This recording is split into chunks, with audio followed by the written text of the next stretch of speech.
dan ketidaksukaan para partai komunis terhadap agama nampak. Kapan? Ketika mereka merusak. Siapa yang mereka rusak? Semua para pimpinan-pimpinan pesantren. Masjid-masjid mereka hancurkan, santri-santri mereka bunuh, pimpinan-pimpinan mereka mutilasi, kiai-kiai mereka mutilasi. Termasuk yang paling mereka benci ketika itu adalah yang paling anti dengan komunisme ketika itu, Muhammadiyah. Kemudian muncul Nahdlatul Ulama. Itu Bapak Ibu. Jadi jangan salah Bapak Ibu. Jadi kalau ada orang komunis suka dengan kita, jangan terlalu percaya dulu. Bapak Ibu sekalian yang berbahagia,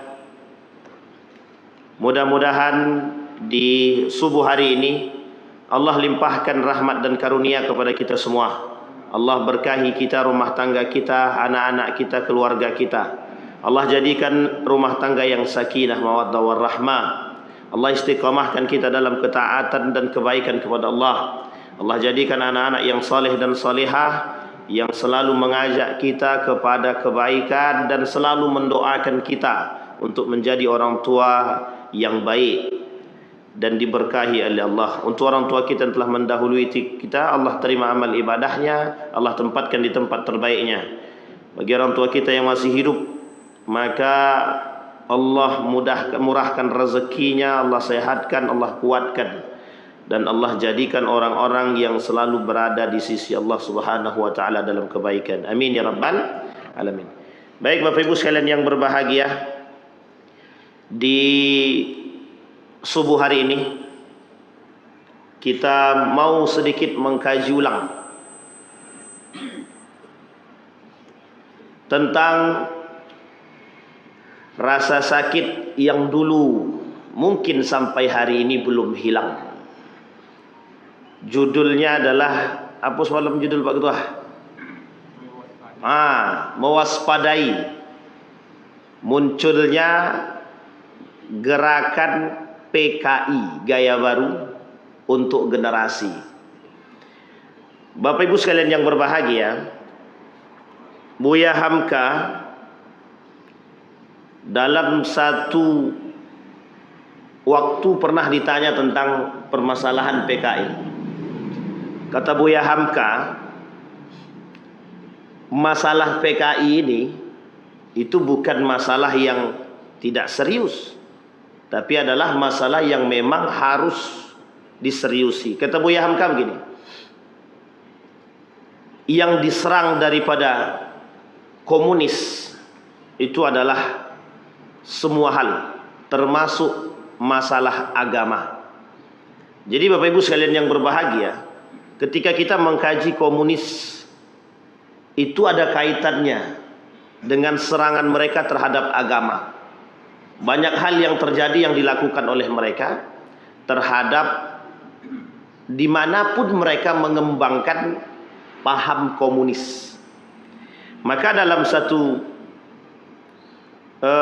momen itu disebut dengan komunisme, paham komunis, yang ideologi daripada komunis ini itu pada hakikatnya lebih banyak mengarah kepada ateis. Seorang pakar bernama Karl Marx itu adalah bagian dan pelopor daripada paham komunis. Itu termasuk. Sehingga ketika paham komunis ini menjadi raja, maka semua itu akan mereka tinggalkan, termasuk agama. Dan ini berbahaya, pemahaman komunis ini berbahaya. Sehingga kata Nabi dalam riwayat yang lain, kata Nabi, man da'a ila hudan kana lahu minal ajri mithlu ujur man tabi'ahu la yanqusu dhalika min ujurihim syai'. Wa man da'a ila dalalatin kana alaihi minal ithmi mithla athimin man tabi'ahu la yanqusu dhalika min athamihim syai'a.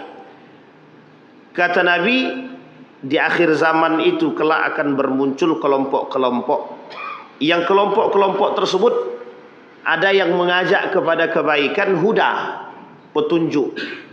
Tapi ada juga yang mengajak kepada kesesatan. Nah, ilal huda da'a ilal huda, dia mengajak kepada kesesatan. Di dalam dunia perang pemikiran itu banyak hal yang terjadi. Yang lebih tepatnya kata Syekh Hasim Al-As'ari tentang isme. Bermunculan isme-isme. Dulu dibahas, kita sudah bahas banyak ini. Nah, subuh hari ini kita bahas komunisme. Kalimat akhirnya tetap dengan isme, komunisme. Mengapa komunisme ini begitu sangat ditakuti? Karena bagi kita itu sejarah kelam. Bagi kita itu sejarah kelam. Di dalam permasalahan itu bukan hanya sekedar permasalahan agama, tapi ada pengkhianatan, pemberontakan. Jadi banyak pemberontakan, pengkhianatan, pembunuhan, ketidakmanusiaan itu terangkum dalam sini. Dan ini yang menjadi persoalan. Dan ketika mereka menjadi atau mengambil alih atau menjadi raja dalam konteks ini, itu menjadi masalah. Sehingga Bapak Ibu sekalian yang berbahagia, buku resmi dikeluarkan oleh Sekretariat Negara Republik Indonesia, Jakarta 1994. Berlambangkan Garuda. Di situ mereka tuliskan Gerakan 30 September. Pemberontakan Partai Komunis Indonesia. Ini buku resmi Bapak Ibu. Dan buku inilah yang kemudian menjadi rujukan oleh negara Republik Indonesia untuk mengatakan bahwa PKI itu pemberontak, pengkhianat, dan harus dibasmi. Dan kita harus was-was, harus mewaspadahi gerakan-gerakan Partai Komunis itu. Tidak bisa diajak main-main, Pak. Ketika Gatot Nurmantio mengatakan akan bermunculan PKI gaya baru, Partai Komunis Indonesia gaya baru. Wallahu alam bissawab. Tapi kalau kita merujuk kepada pemahaman yang disampaikan oleh beliau, setidaknya menyerupai. Ada orang-orang yang kemudian di balik itu juga mendukung keberadaan PKI. Bukan tidak mendukung, mendukung. Ini muskilah Bapak Ibu sekalian yang berbahagia, masalah bagi kita. Dan PKI ini punya latar yang sangat tidak bisa kita terima secara nalar kemanusiaan. Kenapa kok saya termasuk orang yang ikut merasakan itu? Begini, kami sekolah di salah satu pondok pesantren di Jawa Timur.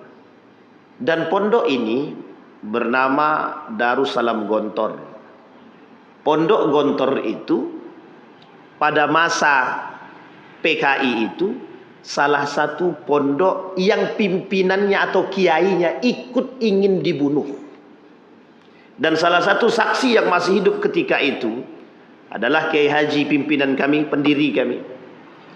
Itu ikut dipukul, ditempeleng, bahkan itu taruhan nyawa. Karena yang ingin dibunuh ketika itulah pimpinan. Habis itu pondok itu dibasmi mereka, dihancurkan oleh mereka.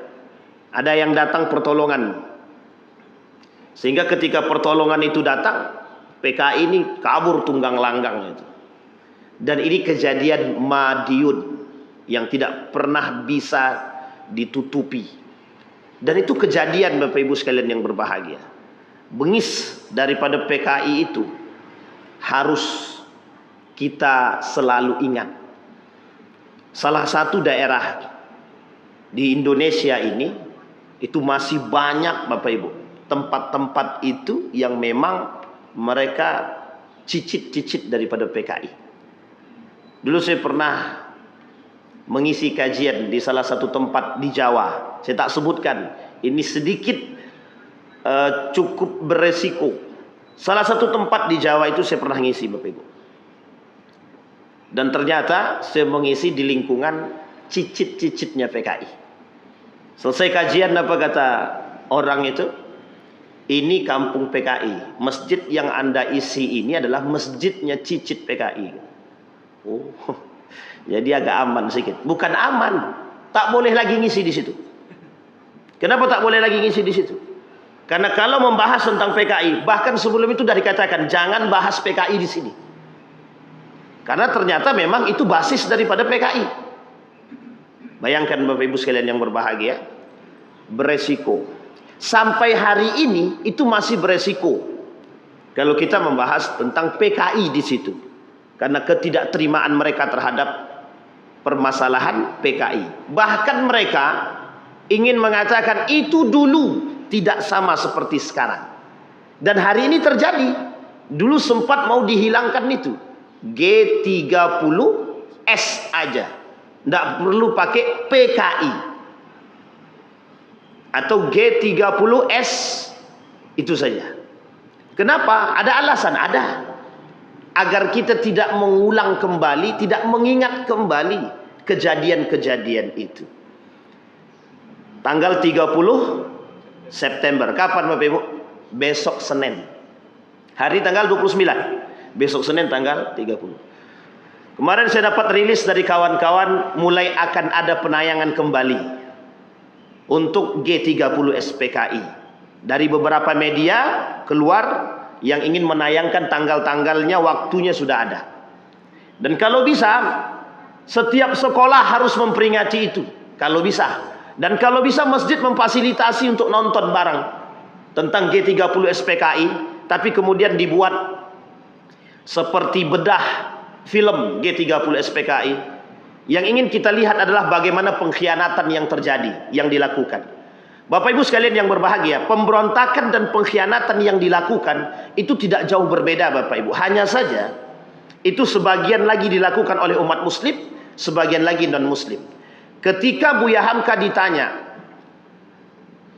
apakah mereka itu pengkhianat-pengkhianat? Tapi mengapa?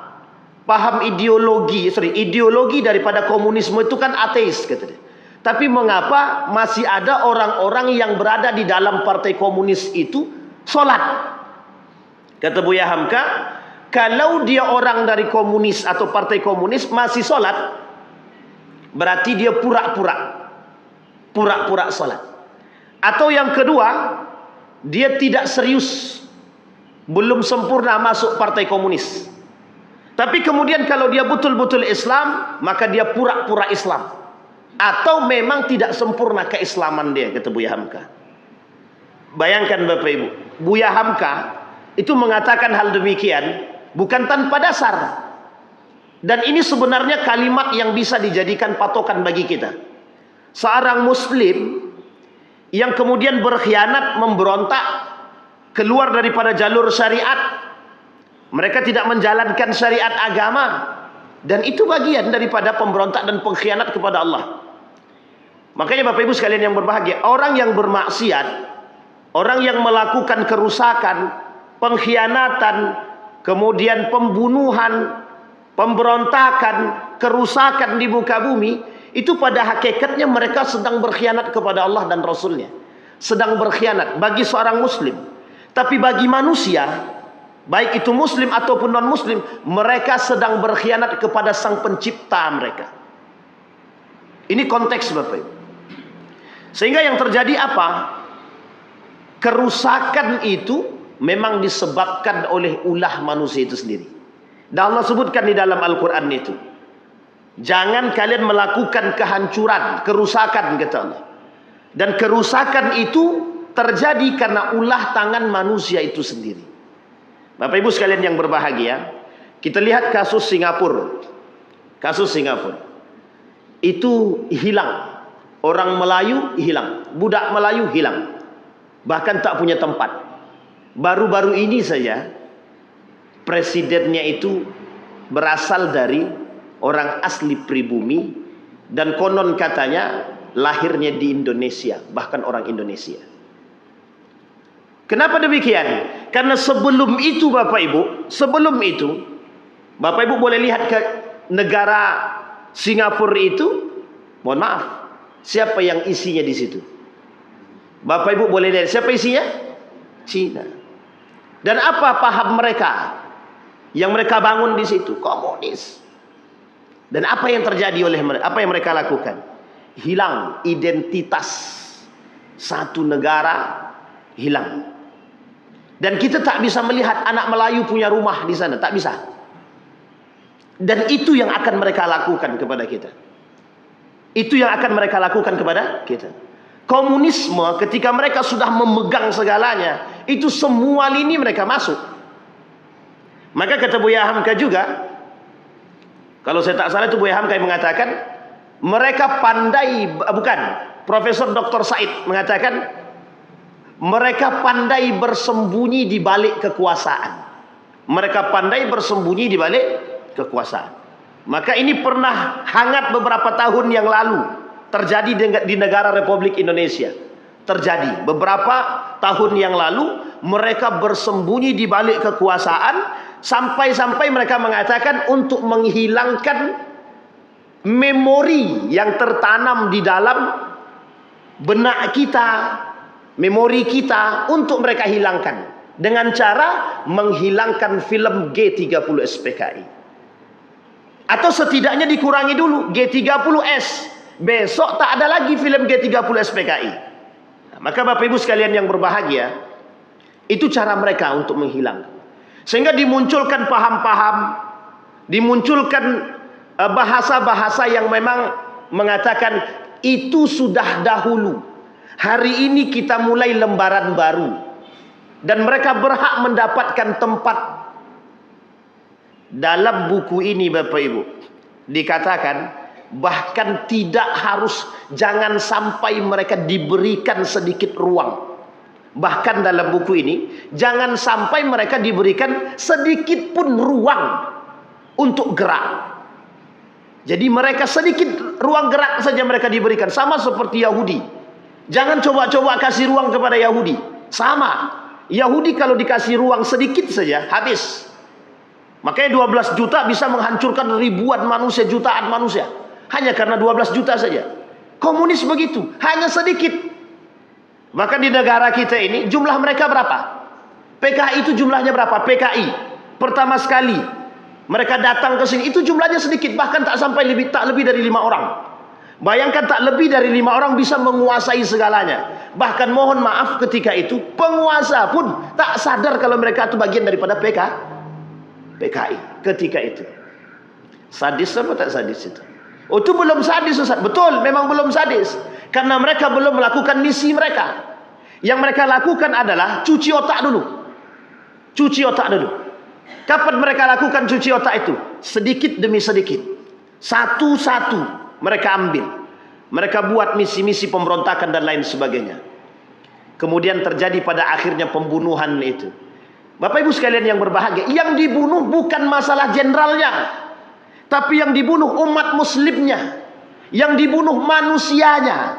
Mereka tak pandang bulu, mau keluargakah, mau muslimkah, mau siapapun mereka yang memberontak terhadap paham komunis atau partai mereka atau kelompok mereka, bunuh.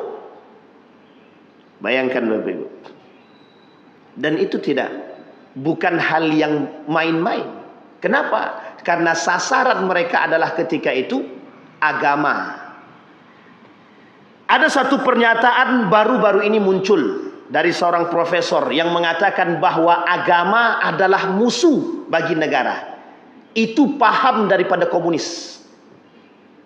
Kenapa saya katakan itu paham daripada komunis? Karena salah satu paham komunis itu adalah, ideologinya adalah, komunis itu mereka tidak mau menerima agama. Tak mau menerima agama. Bahkan mayoriti mereka berpahamkan ateis. Sampai di sini paham Bapak Ibu? Masih teriang-iang rasa sakit dalam hati kita? Karena kami juga merasakan sakit itu karena pondok kami Bapak Ibu. Cerita tentang pondok kami. Dan mereka sangat bengis terhadap itu. Tidak pandang bulu. Siapapun mereka akan bunuh. Yang memberontak terhadap paham mereka akan mereka bunuh. Baik Bapak Ibu, sekarang kita coba berbicara tentang sejarah daripada PKI itu sendiri. PKI itu adalah Partai Komunis Indonesia. Masuk ke dalam Indonesia ini Bapak Ibu, itu pada tahun periode sebelum 1945. Pasca Indische Sosial Demokratif. Ini mesti Bapak Ibu tahu, yang berasal embrio yang berasal dari Partai Komunis di Indonesia ada namanya Indische Social Democratic Vereniging. Dulu satu kelompok lembaga yang mereka bangun untuk memberikan jalan kepada kaum-kaum komunis tadi untuk masuk ke dalam Indonesia. Kemudian terjadi infiltrasi komunis ke dalam Serikat Islam. Dulu Bapak Ibu ada muncul namanya Serikat Dagang Islam. Ini sejarah. Serikat Dagang Islam. Pernah dengar Bapak Ibu? Ini adalah kelompok pertama, lembaga pertama yang menjunjung tinggi untuk melakukan perlawanan kepada para pengusaha-pengusaha Cina dulu. Bayangkan Bapak Ibu sekalian yang berbahagia, pada saat yang sama Serikat Dagang Islam muncul untuk menyaingi para pedagang-pedagang Cina, kemudian berubah menjadi Serikat Islam yang ketika itu dipelopori salah satunya adalah Hosco Kuraminoto, Samanhudi di Solo. Bapak Ibu pernah dengar Samanhudi ya? Samanhudi di Solo juga masuk dalam tersebut Hosco Kuraminoto, yang kelak Serikat Dagang Islam berubah menjadi Serikat Islam. Di waktu yang bersamaan, jaraknya tidak jauh berbeda, di Bogor bermunculan kelompok yang sama, Serikat Dagang Islamiyah atau Serikat Islamiyah kelak muncul di Bogor untuk menyaingi Serikat Dagang Islam yang dipelopori oleh mereka. Bayangkan Bapak Ibu, ketidaksukaan mereka terhadap berkembangnya Serikat Dagang Islam atau Serikat Islam yang kerap menjadi politik Islam itu. Salah satunya gerakan politik yang bernuansa Islami. Sampai di sini paham ya Bapak Ibu. Dan itu mereka munculkan Serikat Islamiyah itu, Serikat Dagang Islamiyah. Dan siapa mereka? Mereka adalah yang menjunjung tinggi, yang melawan Serikat Dagang Islam yang dimunculkan oleh Samanhudi. Bertujuan adalah untuk menyaingi mereka. Dan mereka tidak pro kepada rakyat. Sementara Serikat Dagang Islam ini pro kepada rakyat, yang satunya lagi tidak pro kepada rakyat. Coba Bapak Ibu bayangkan, serius mereka melakukan hal demikian. Dan tidak sebentar lama, kemudian pergolakan rakyat tahun 1926 sampai 1927 itu juga masuk dalam bagian gerakan-gerakan yang mereka lakukan. Meskipun belum resmi mereka masuk, tetapi mereka sudah lakukan adu domba, dan mereka juga sudah lakukan gerakan-gerakan untuk cuci otak terhadap mereka. Bapak Ibu bayangkan, satu kampung bisa tercuci otaknya semua untuk ikut membunuh para jenderal. Satu kampung. Bahkan tidak main-main. Ini kasus Madiun itu sangat berbahaya. Dan mereka gerilya itu. Gerilya untuk menghancurkan setiap orang yang tidak sejalan dengan mereka. Kemudian pada periode proklamasi tahun 1945 sampai 1949, absennya PKI dalam persiapan proklamasi menunjukkan pengkhianatan PKI. Mereka tidak senang dengan proklamasi kemerdekaan Republik Indonesia. Yang harus Bapak Ibu ingat adalah, mengapa kita tidak suka terhadap PKI? Mereka sudah memberontak, sudah membangun embrio, mereka sudah membangun lingkungan, mereka sudah membangun komunitas. Yang paling kita tak suka lagi, mereka tidak ikut dalam proklamasi kemerdekaan Republik Indonesia. Dan mereka termasuk orang yang ingin menghancurkan proklamasi kemerdekaan Republik Indonesia. Dan itu yang didukung. Bayangkan, salah satu penguasa itu tidak percaya dengan keberadaan PKI ini, tak percaya mereka. Bayangkan, tak percaya. Oh kok begitu? Memang begitu. Itu dituturkan oleh seorang pakar sejarah. Profesor Said itu mengatakan, bahkan ada penguasa yang sadar akan PKI, tapi dia mengatakan bahwa itu bukan ulah PKI. Coba bayangkan. Saya tak perlu sebut namanya. Kalau disebut namanya, Bapak Ibu sekalian yang berbahagia, kaget. Ini karena ada banyak ini aja Bapak Ibu. Kalau tak pakai ini saya sebutin namanya. Cuman kalau pakai ini agak susah nyebutnya. Sensitif. Ini ada yang live juga soalnya.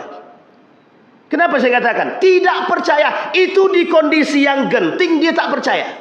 Sampai daripada keturunan dia, keturunan daripada penguasa tersebut, sampai hari ini tidak percaya dengan Partai Komunis Indonesia. Dan mereka katakan itu adalah dalang politiknya orang-orang tertentu untuk menggulingkan penguasa tersebut. Pada masa siapa Bapak Ibu? Soekarno. Atau sebut juga namanya. Bayangkan Bapak Ibu. Tidak percaya. Kami diskusi lama Bapak Ibu tentang PKI ini dengan guru saya. Saya dikasih buku ini oleh guru saya. Kata guru saya, baca buku ini. Setelah kita baca buku ini dokumentasi yang valid. Bahkan mungkin yang paling valid. Bahkan masih ada yang belum kita ketahui. Pembunuhan mahasiswa dan kiai dan santri. Itu pasca sebelum Soeharto. Ketika masih pada masa Soekarno itu, masih terjadi pemberontakan yang dilakukan oleh mereka terhadap kiai sebelum masa Soeharto. Kalau masa Soeharto lain Bapak Ibu, bermunculan kelompok-kelompok teroris yang membunuh kiai dan santri, itu kelompok teroris. Tapi pada masa ini bukan, itu PKI yang pemberontak, yang pengkhianat. Baik Bapak Ibu. Kemudian peristiwa 3 daerah di Jawa Tengah pada bulan Desember 1945. Masih ingat ya Bapak Ibu ya? Atau masih ingat tuh? Masih hidup? Belum hidup lah waktu itu. Belum lahir. Apalagi saya Bapak Ibu. Tapi siapa yang menceritakan? Guru-guru kami Bapak Ibu. Ketika kami masih santri tahun 2006. Beliau masih hidup. Dan sebelum beliau meninggal itu beliau menceritakan, selalu diingatkan kepada kami di tanggal itu tersebut. 30 September itu beliau yang selalu sebagai pelaku sejarah, beliau langsung menceritakan. Kami tahu cerita ini dari pelaku sejarahnya langsung. Karena guru kami ketika itu yang masih hidup berumuran 70-an itu, beliau menceritakan dengan langsung bahwa beliau dipenjara, beliau dipukul, beliau dihabisi, dan bagaimana beliau menjaga menjaga pendiri-pendiri yang lain biar tidak dibunuh. Dan ada bantuan datang dari Madiun untuk kemudian membasmi pemberontak-pemberontak dan pengkhianat PKI itu. Yang dituju oleh PKI ketika itu di Jawa Timur adalah pesantren-pesantren. Tahu Bapak Ibu apa alasannya? Karena pesantren-pesantren ini nanti kelak akan memunculkan laskar-laskar jihad. Jangan salah Bapak Ibu, Kiai Haji Hasyim Al-Asy'ari pernah mengeluarkan fatwa tentang fatwa jihad. Orang yang mati dalam jihad, kata dia, masuk ke dalam surga dan dia mati syahid. Keluar fatwa itu, para ulama menunggu fatwa ini yang dikeluarkan oleh siapa? Hasyim Al-Asy'ari. Di Jawa rata-rata itu menunggu fatwa ini pada masa penjajahan. Dan ini terjadi, dan ini mengingatkan mereka, santri-santri itu, para kiai-kiai itu, tentang kemerdekaan Republik Indonesia. Jangan pernah diajarkan mereka sadar bagaimana kemerdekaan Republik Indonesia itu begitu mendramatisir. Tahu Bapak Ibu mendrama ya? Artinya butuh perjuangan yang sangat untuk memerdekakan negara Republik ini. Sehingga mereka sadar. Kenapa? Karena mereka ikut berperang. Sehingga keluar fatwa tentang fatwa jihad tersebut. Agar melawan. Apa tak lagi ketika itu, kaum-kaum PKI ini sudah mulai masuk. Dan ketika mereka mendapatkan tempat, mereka sangat berkuasa. Sehingga apa yang mereka lakukan? Pembasmian, pembantaian. Bapak Ibu tahu cara mereka membantai? Itu manusia, pembantaian manusia itu seperti manusia yang tidak punya hati sudah. Layaknya yang dibantai, yang dibunuh mereka itu adalah binatang. Dalam pandangan mereka, yang mereka bunuh itu bukan manusia. Karena mereka cara membunuh mereka seperti menganggap manusia yang mereka bunuh ini seperti binatang. Jadi tidak perlu ada namanya belas kasihan terhadap pembunuhan tersebut. Sekarang pertanyaannya adalah, yang seperti ini yang harus kita hilangkan dari memori kita. Yang seperti ini yang harus kita hilangkan. Dan ini terjadi Bapak Ibu di dalam Islam. Di dalam Islam kejadian ini pernah terjadi. Pernah pengkhianatan yang dilakukan oleh para orang-orang yang tidak suka dengan Ali bin Abi Thalib. Pemberontakan yang dilakukan oleh mereka terhadap Utsman bin Affan, pembunuhan Utsman kurang apa? Kurang sadis apa yang mereka lakukan terhadap Utsman bin Affan, Ali bin Abi Thalib, yang mereka lakukan kepada Al-Hasan, yang mereka lakukan kepada Al-Husain, yang mereka lakukan kepada sahabat Nabi yang lain. Itu dilakukan dengan pemberontakan dan pengkhianatan. Sama. Artinya apa? Kita merujuk kepada sejarah. Dan sekarang terjadi, Bapak Ibu. Maka mereka orang-orang yang tidak memiliki belas kasihan. Bayangkan ketika mereka membunuh tanpa ada rasa belas kasihan.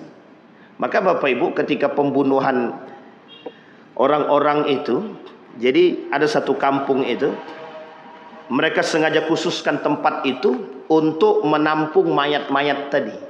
Jadi setelah mayat itu dibunuh, udah tuh tidak diapa-apakan Bapak Ibu, masukkan langsung. Jadi dibuat wadah yang besar. Jadi setelah dibunuh, terserah cara membunuhnya seperti apa. Ada yang dipotong kepalanya, ada yang dimutilasi. Jadi Bapak Ibu jangan salah, mahasiswa waktu itu dimutilasi. Mahasiswa itu dimutilasi, para kiai dimutilasi, para santri dimutilasi. Bapak Ibu bisa bayangkan mutilasi itu seperti apa ya? Potong kaki, potong tangan, potong kepala, potong badan. Itu kemudian tidak diapa-apakan. Ditumpukkan mayat itu dalam satu tempat tadi.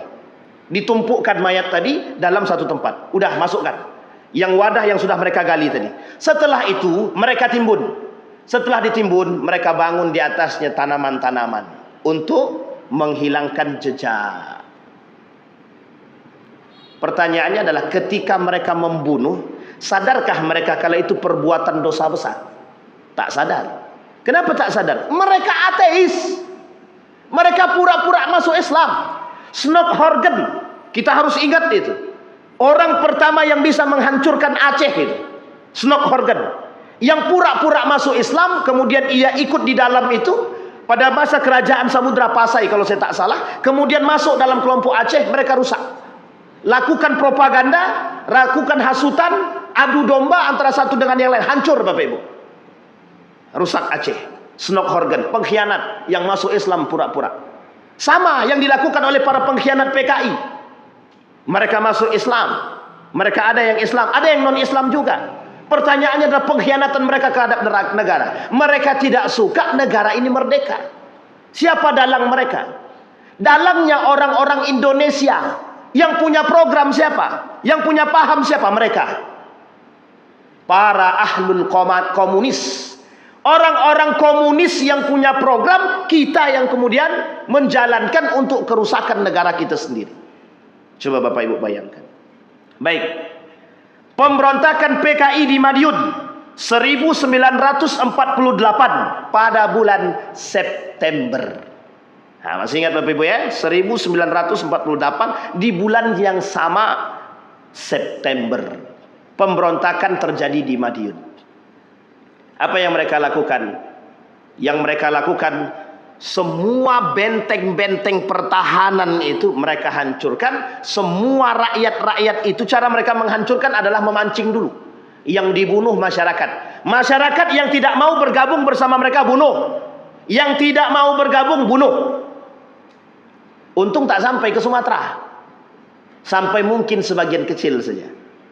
Kalau sempat sampai ke Riau, kira-kira ada tak bekas-bekas PKI di sini? Kalau sempat sampai ke sini Bapak Ibu, mungkin kita tak terlalu merasa Bapak Ibu. Mungkin kita tak terlalu merasa. Tapi bagi sahabat-sahabat kita yang pernah tinggal di Madiun, yang pernah paham sejarah ini, mereka merasakan sakitnya Bapak Ibu. Dan ini saya ceritakan Bu. Saya bercerita dengan beberapa kawan itu. Ternyata mereka termasuk keluarga yang pernah dihabisi oleh PKI. Dan itu cucu apa cicit, saya tidak terlupa sih. Kalau tidak salah cicit. Cicitnya, apa namanya cicitnya itu? Buyutnya itu yang dibunuh. Buyut, datuk di atas datuk leh. Kakek di atas kakek lah pokoknya. Saya cerita sama dia, bagaimana pandangan ente tentang PKI. Sedih dia. Karena ternyata mereka diceritakan dari turun-temurun. Turun-temurun. Ibunya, kakeknya menceritakan kepada ibunya, ibunya menceritakan kepada diri dia. Semenjak itu tertanam dalam diri dia akan kebengisan partai komunis yang ada di Indonesia. Baik Bapak Ibu. Pada periode selanjutnya, periode demokrasi liberal dan demokrasi terpimpin 1950 sampai 1965. Pertanyaannya, kita sudah merdeka atau belum? Sudah ya Bapak Ibu ya? Sudah merdeka atau belum? Sudah.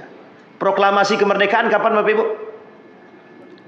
Kalau tak ingat ini jangan mengingat PKI Bapak Ibu. Ini harus, kalau ini tak ingat berarti memang belum merdeka kita nih. Merdeka.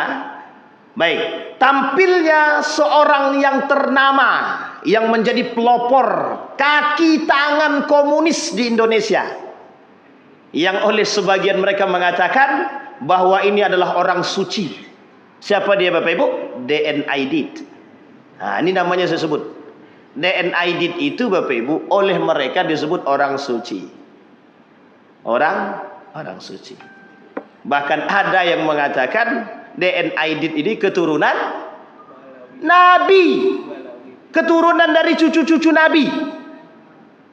Astaghfirullah wa atubu ilaih. Baru-baru ini pula mereka katakan beliau keturunan Nabi. La haula wala quwata illa billah. Ini parah ini. Dan D.N. Aidit ketika itu menjadi seorang pemimpin pada Partai Komunis Indonesia tahun 1950.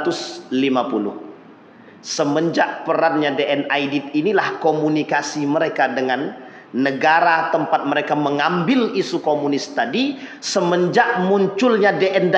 Aidit inilah tersebar luas paham komunis itu di Indonesia. Dan yang pandai berkomunikasi, yang bisa membangun komunikasi dengan mohon maaf, penguasa. Dan yang bisa mohon maaf menjilat penguasa. Kalau sebelum dia tidak, sulit untuk berkomunikasi, masuk itu susah. Tapi semenjak dia datang, dia bisa mohon maaf melakukan pendekatan persuasif. Pendekatannya pendekatan personal, satu-satu.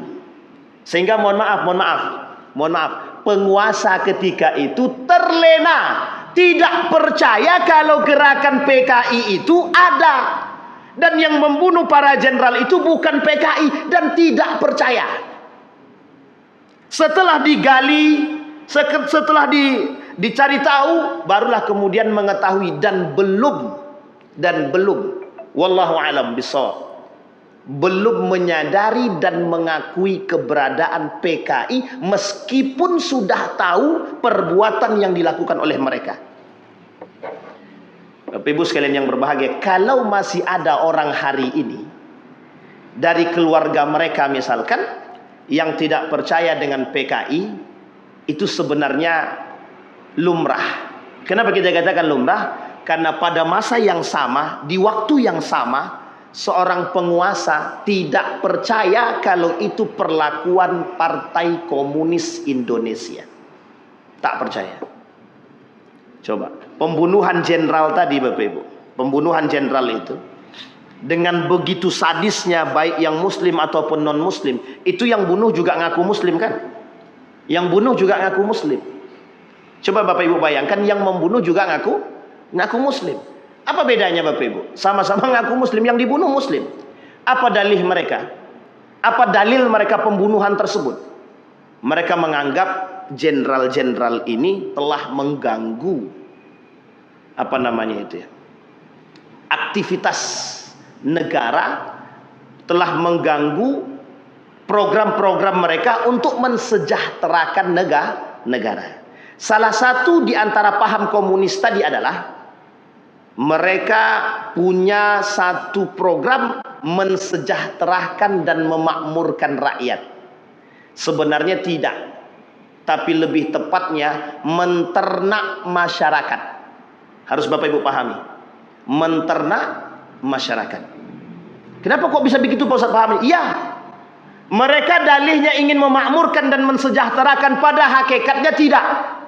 Mereka ingin jadikan kita mohon maaf seperti binatang yang ketika mereka kasih kita menjulur, tak kita kasih, tak dikasih kita juga menjulur.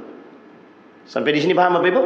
Kemarin subuh kita sampaikan 7 karakter binatang yang ada pada diri manusia. Satu di antaranya adalah karakternya Siapa Bapak Ibu? Famathaluhu kamathalil kalbi. Seperti kalbun. Kalbun itu bagaimana karakter kalbun itu? Dikasih lidah dia menjilah, keluar. Tak dikasih pun lidah dia tetap keluar. Sampai dia. Kita mau dibuat begitu Bapak Ibu. Maka mohon maaf Bapak Ibu. Kalau dikatakan kemiskinan itu ada, memang ada. Tapi kemiskinan itu artinya apa? Dimiskinkan secara struktural.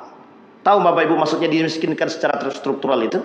Kita hari ini dimiskinkan secara struktur. Kenapa?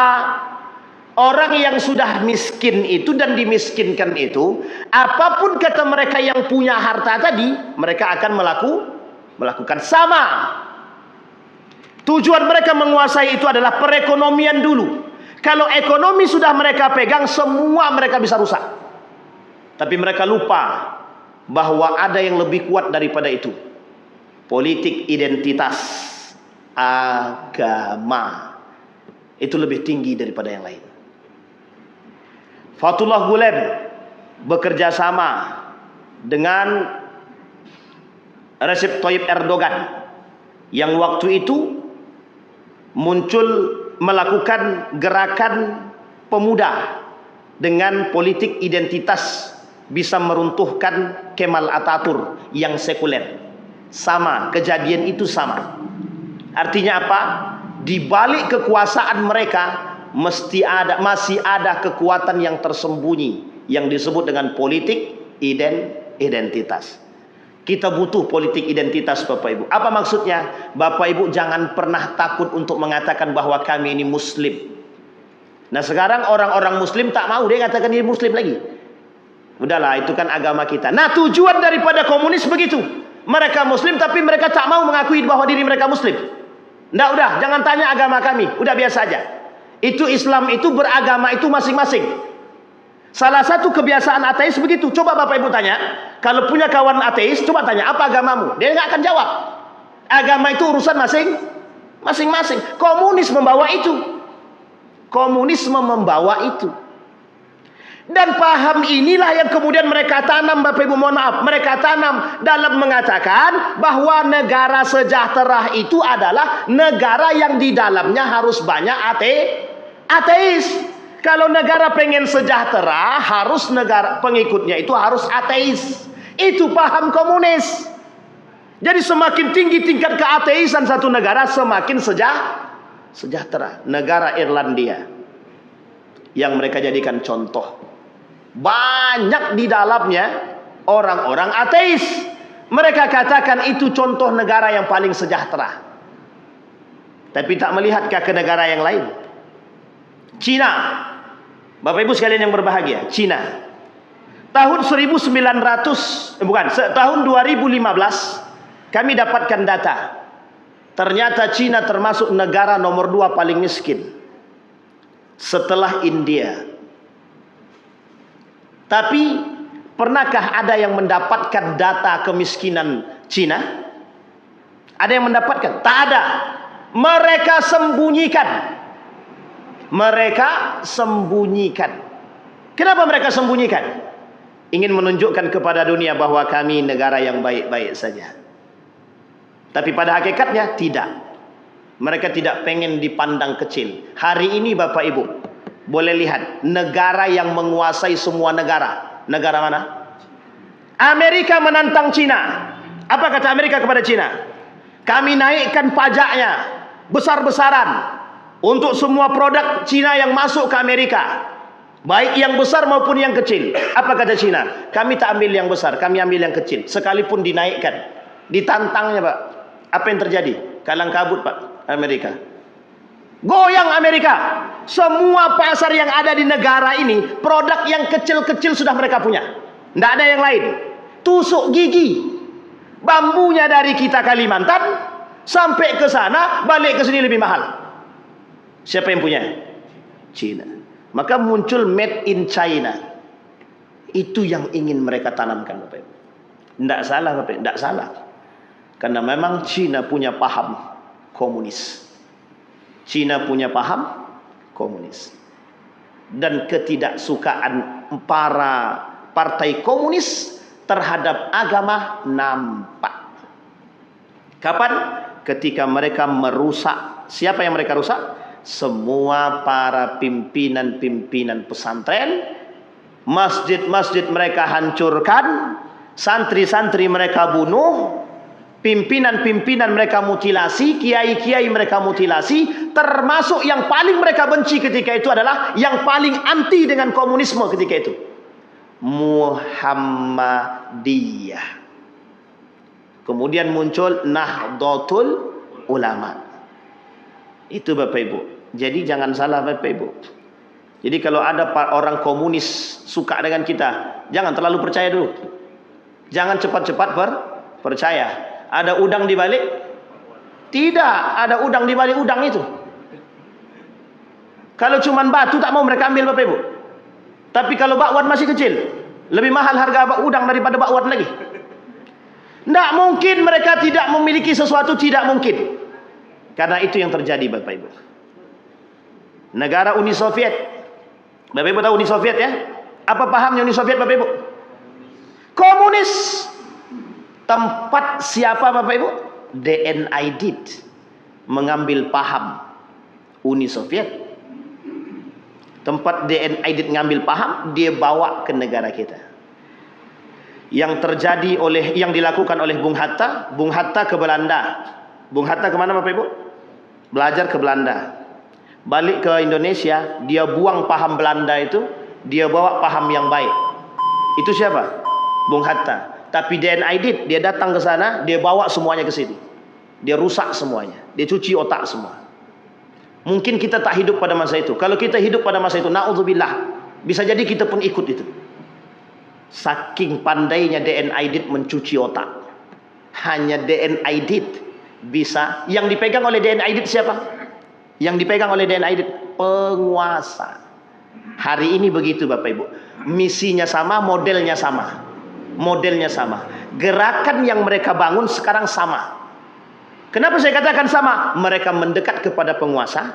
Mereka gunakan tangan penguasa untuk memunculkan kebijakan terhadap keberadaan mereka. Kelak keberadaan mereka wajib diakui. Dan ini harus dihapus. Memori yang pahit ini harus dibuang. Itu tujuan mereka Bapak Ibu. Dan tujuan akhirnya adalah bagaimana masyarakat itu bisa ateis sehingga tercipta kesejahteraan. Di dalam buku ini Bapak Ibu disebutkan nama-namanya lengkap Bapak Ibu. Saya tak hafal nama-namanya.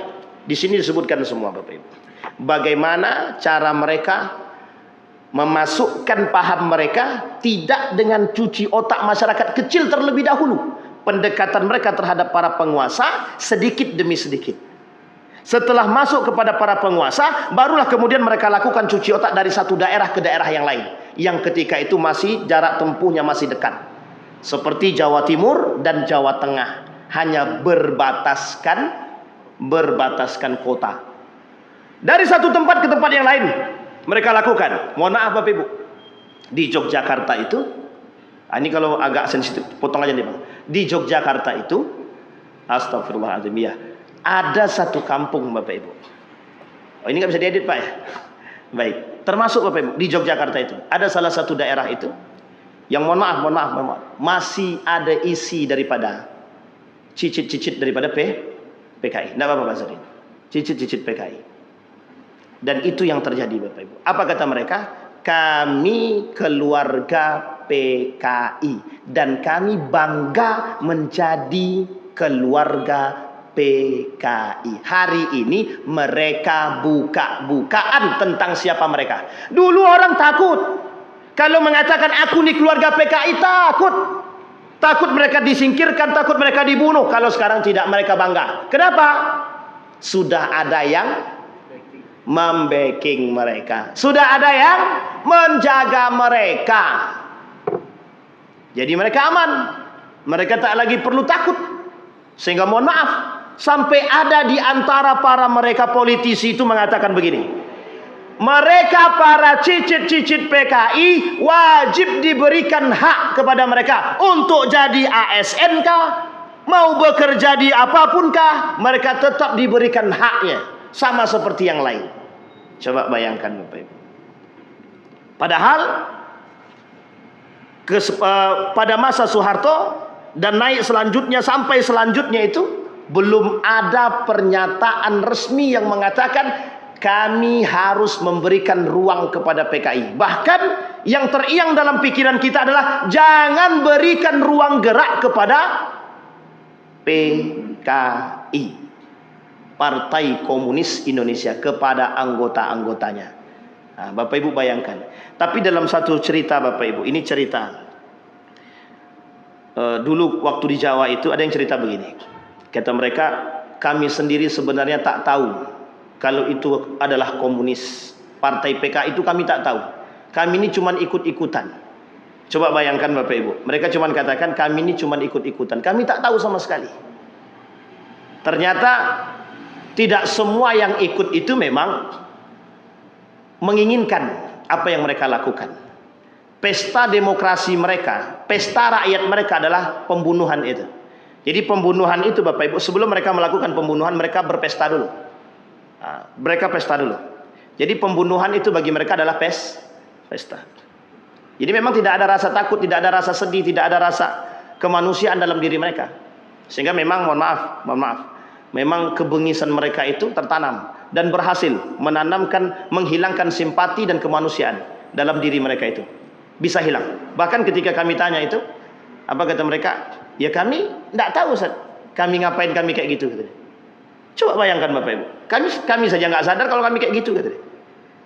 Coba tanpa bersalah mereka mengatakan demikian. Sama seperti beruk. Tahu beruk Bapak Ibu ya? Beruk itu salah satu karakter beruk di dalam Al-Qur'an itu qira'atul khasi'in itu kata Allah. Salah satu sifat beruk itu rakus. Tapi kemudian setelah rakus tapi dia tak punya merasa bersalah. Nah, itu yang kita takutkan Bapak Ibu. Dan artinya apa? Ketika Habib Rizik itu berkata tentang PKI, apa kata Habib Rizik itu? Ketika berbicara tentang PKI, tiada kata maaf bagi para pengusung paham komunis. Jangan berikan ruang kepada pelaku sejarah, jangan berikan ruang kepada anggota-anggota PKI.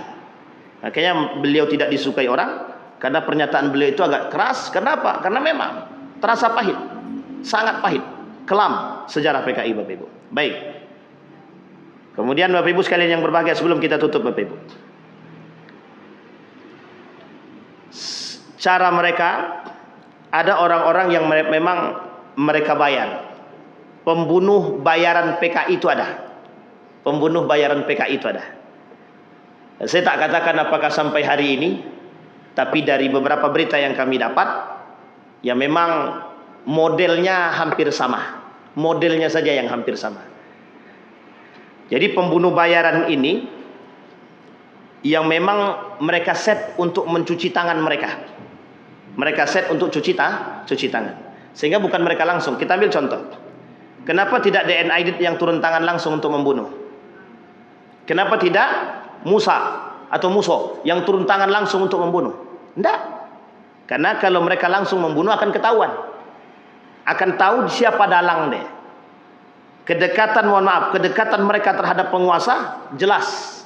Sehingga bahasa diplomasi DNI kepada penguasa ketika itu adalah untuk menebarkan kesejahteraan kepada rakyat, untuk menebarkan kemakmuran bagi rakyat, maka kita perlu paham-paham yang bisa menghilangkan paham-paham ketika itu. Yang oleh DNI ketika itu ingin menolak paham kapitalisme. Jadi Bapak Ibu ketika itu di Indonesia ini pahamnya kapitalisme, sistem ekonominya kapitalisme. Kata DNI tidak begitu. Kita harus rubah sistem kapitalisme ini, harus dirubah. Kenapa? Karena ini sama sekali tidak membuat rakyat itu sejahtera. Nah, ini cara pendekatannya adalah kemudian dibangun persepsi kepada penguasa itu dengan memasukkan unsur komunis tadi. Nah, jadi dibuatlah negara-negara, merujuklah kepada negara-negara yang sejahtera tadi kita lihat. Ketika beliau menyampaikan itu, bagaimana caranya membangun persepsi yang baik sehingga masyarakat itu bisa sejahtera, Sehingga mohon maaf, unsur yang dihindari oleh yang dihilangkan oleh DN Aidit ketika itu adalah bagaimana caranya memusuhi agama. Jadi Bapak Ibu memang tetap dalangnya adalah agama. Jadi kalau ada orang hari ini mengatakan agama adalah musuh negara, itu sebenarnya beda tipis dengan paham komunis itu. Kalau ada yang mengatakan hari ini agama adalah musuh negara, maka mereka sesungguhnya sedang menanamkan paham komunis. Baik Bapak Ibu sekalian yang berbahagia, ada pertanyaan Bapak Ibu tentang komunisme? Mesti tak ada. Itu kan memori Pak Ustaz. Betul. Tapi harus dipahami baik-baik kepada anak-anak kita Bapak Ibu. Nah sekarang bagaimana cara kita mewaspadainya pada generasi?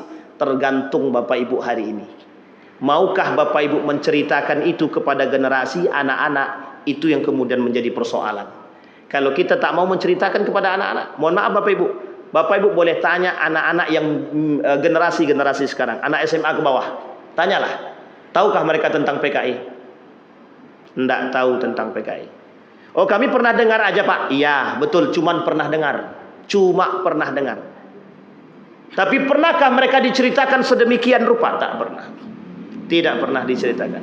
Bahkan saya waktu SD Bapak Ibu, itu bagaimana cara guru kami menceritakan itu, sampai saking seriusnya wajah guru kami itu hampir ingin menangis. Saking seriusnya dia menceritakan kekejaman PKI. Itu waktu SD.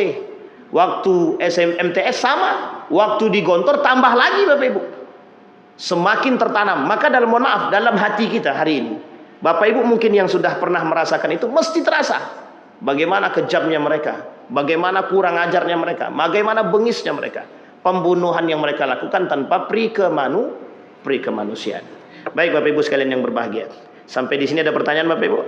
Tidak ada. Kalau tidak ada, sebelum kita tutup, kita berharap Bapak Ibu untuk bisa Bapak Ibu menceritakan PKI ini kepada generasi kita.